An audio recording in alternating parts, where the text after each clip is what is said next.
going on, Jerome's? So we talked about this a little bit during the news dump about 4th of July foods, but I felt like we had to explore the space a little bit more. So we're doing up the most accurate 4th of July food power rankings in the known universe. And if you disagree with any one of the rankings, you are wrong. How does it feel? Now, full disclosure, this is from the perspective of a Midwestern man. Now, someone who enjoys a couple of beers from time to time. Someone who, except I deviate from Midwesterners is that I like spice and flavor, all that stuff.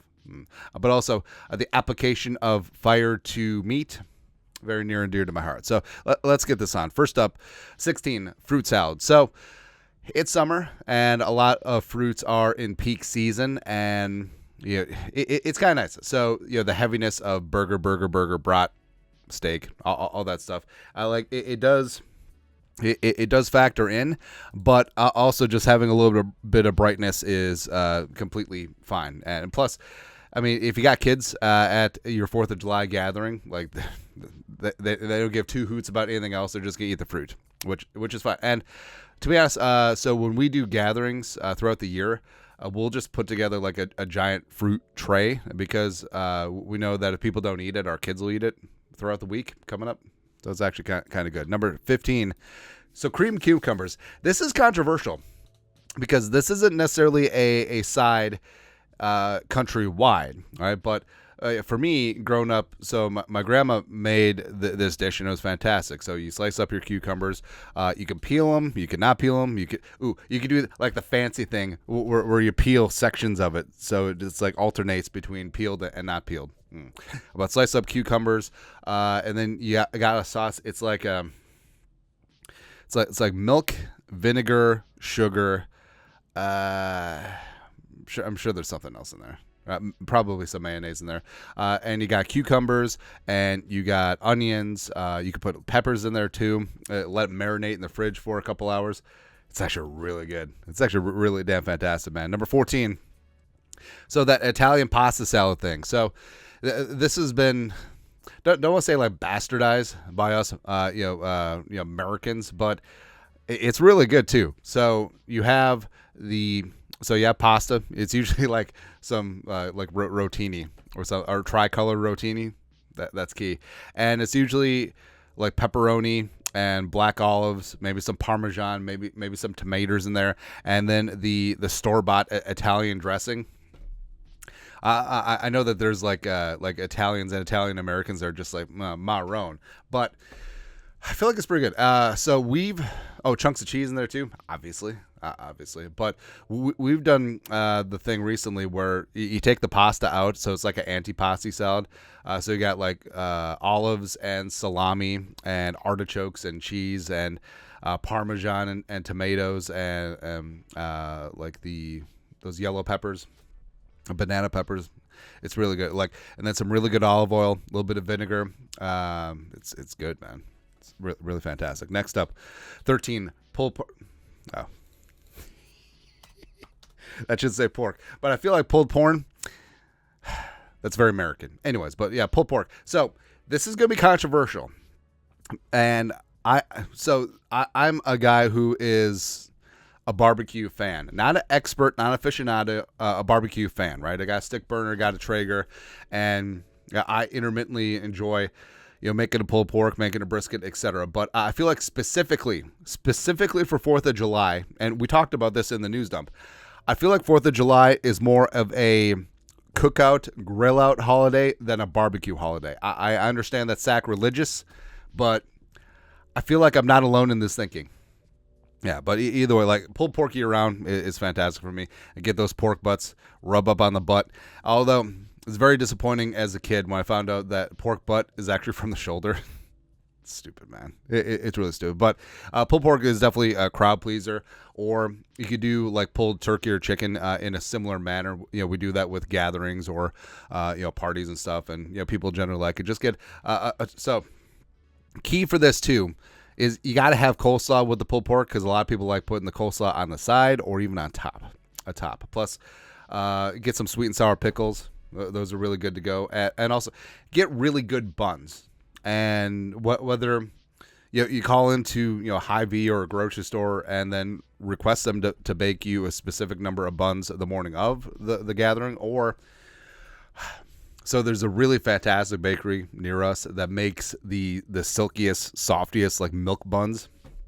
Come on, now, it's a little bit different than milk steak from Always Sunny, but that's the thing too. Like you could have like this amazing pulled pork, and it doesn't need sauce, it doesn't need anything. But if you're gonna put it on a bun, and you take just like some dried out thing or some like overly processed commercial bun, it's just like yeah, that's all. Anyways, next up, number 12, baked beans. So I feel like 4th of July is the baked beans Super Bowl, because what other holiday like do you really go hard in the paint for baked beans, right? And whether it's from the can, roll that beautiful bean footage, or I feel like everyone's grandma or auntie had like a really good baked beans recipe. Like talk about legitimately starting from dry navy beans and then soaking them and then cooking them properly and then going through the molasses and the brown sugar and the pork trimmings and the bacon.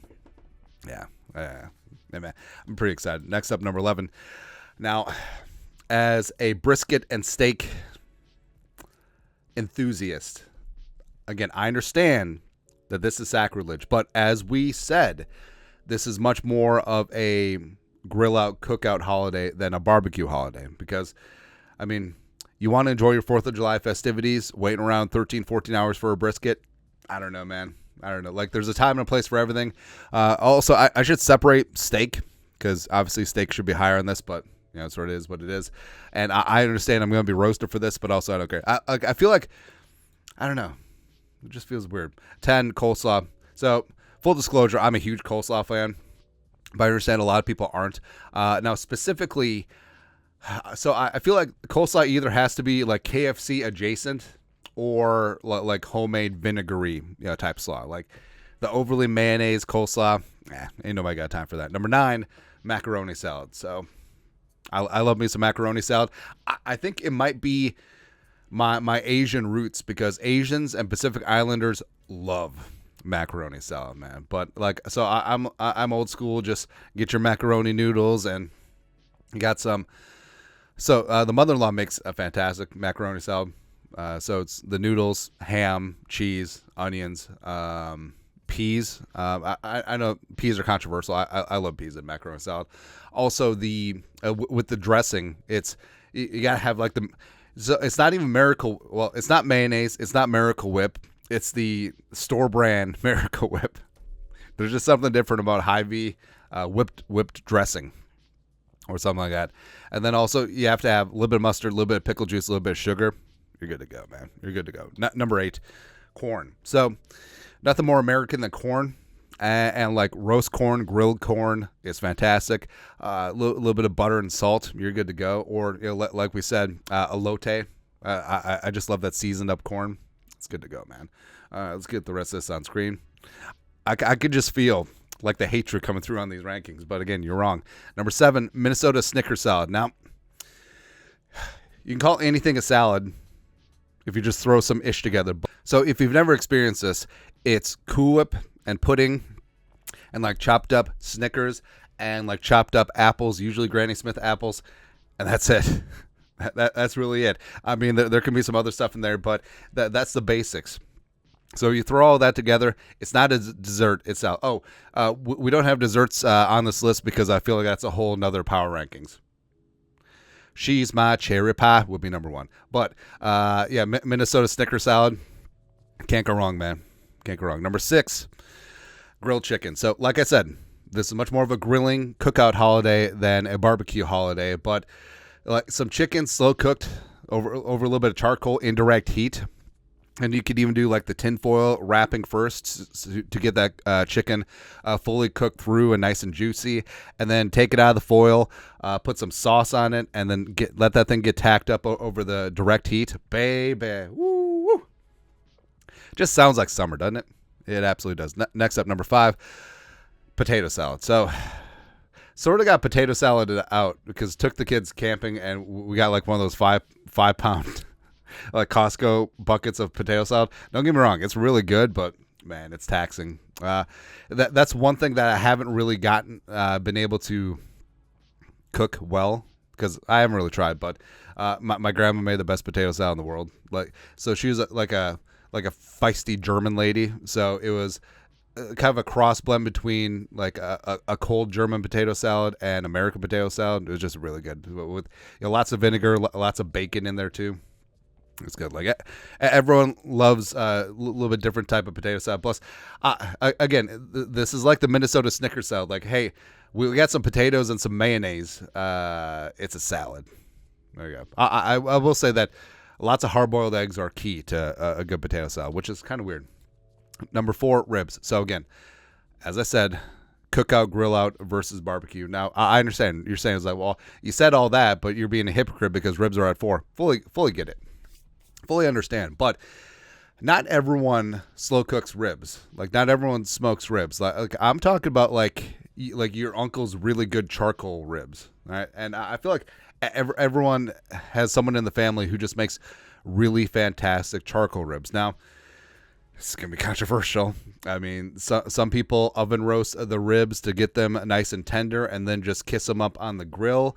Some people boil them, right? And I disagree with the boiling, but you can't really argue with the results. And again, it's like the potato salad. Everyone makes ribs a little bit differently, but you're good to go. Now, for me, I mean, I would just toss the ribs on the Traeger. I don't wrap. I lean more towards the Nashville dry rib sort of school of thinking, and the ribs definitely don't come out dry. Yeah, but again, there's so many good memories about like. So my uncle's from Kansas City, and he was really fantastic about, well, obviously, barbecue in Kansas City, but just like charcoal ribs, like offset, and then get them on the direct and just like tack them up. Come on, man. Ain't nothing wrong with that. Number 3, brats. So it's interesting. So we'll just do 1, 2, 3. So burgers, hot dogs, and brats. They all have